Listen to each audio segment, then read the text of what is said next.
നിത്യജീവിതത്തിൽ ഏത് സമയത്തും ഉണ്ടാകാവുന്ന ഒന്നാണ് മുറിവ്. ഈ മുറിവുകളെ പെട്ടെന്ന് ഉണക്കി കൂട്ടിച്ചേർക്കുന്ന ഔഷധ സസ്യമാണ് മുറിവൂട്ടി.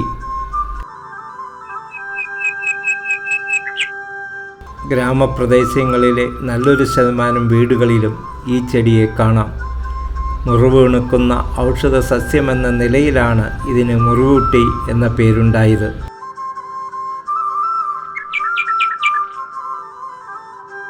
ജാവ സ്വദേശിയായ അകാന്തേസി കുടുംബത്തിലെ അംഗമാണ് ഈ സസ്യം. തെക്ക് കിഴക്കൻ ഏഷ്യയാണ് മുറിവൂട്ടിയുടെ ജന്മദേശം. വീട്ടുമുറ്റത്ത് അലങ്കാര ചെടിയായും ഔഷധ സസ്യമായും ഇതിനെ വളർത്തി വരുന്നു. കുടുംബത്തിലെ വിവിധതരം പണികൾക്ക് ഇടയിലുണ്ടാകുന്ന മുറിവുകൾക്ക് പ്രഥമ ശുശ്രൂഷയാണ് മുറിവൂട്ടി. ചില പ്രദേശങ്ങളിൽ മുരിയൻ പച്ച എന്ന പേരിലും ഇതറിയപ്പെടുന്നുണ്ട്.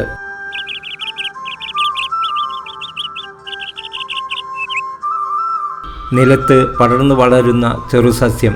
ഇലകൾക്ക് 2 നിറമാണ്. പുറം ഇരുണ്ട ചുവപ്പും അകം ചുവപ്പുമാണ്. ചെറിയ വെളുത്ത പൂക്കൾ നിറയെ ഉണ്ടാകുമ്പോൾ കൂടുതൽ ആകർഷകമാണ്.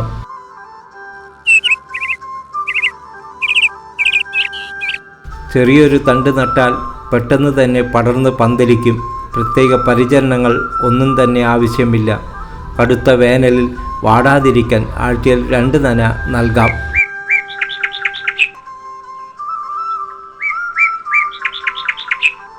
ശരീരത്തിലുണ്ടാകുന്ന മുറിവിലും ചതവിലും പുരട്ടാൻ അല്പം മുറിവൂട്ടി മതി. ഇലകൾ കിള്ളിയെടുത്ത് അത് ചതച്ച് പേസ്റ്റ് രൂപത്തിലാക്കി മുറിവിൽ പുരട്ടുക. പിഴിഞ്ഞ് നീരെടുത്തൊഴിച്ചാലും മതി.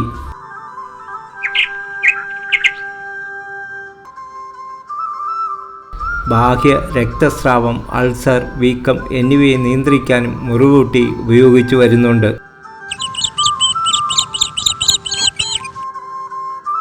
ഔഷധ സസ്യഗണത്തിൽപ്പെട്ട മുറിവൂട്ടി വീട്ടിനുള്ളിലെ വിഷാംശമുള്ള അന്തരീക്ഷത്തിലെ വസ്തുക്കളെ നീക്കം ചെയ്യാൻ സഹായിക്കുന്നുണ്ട്. ഇതിനായി വീടിനുള്ളിൽ ഇൻഡോർ പ്ലാന്റായി ചിലർ വളർത്തി വരുന്നു.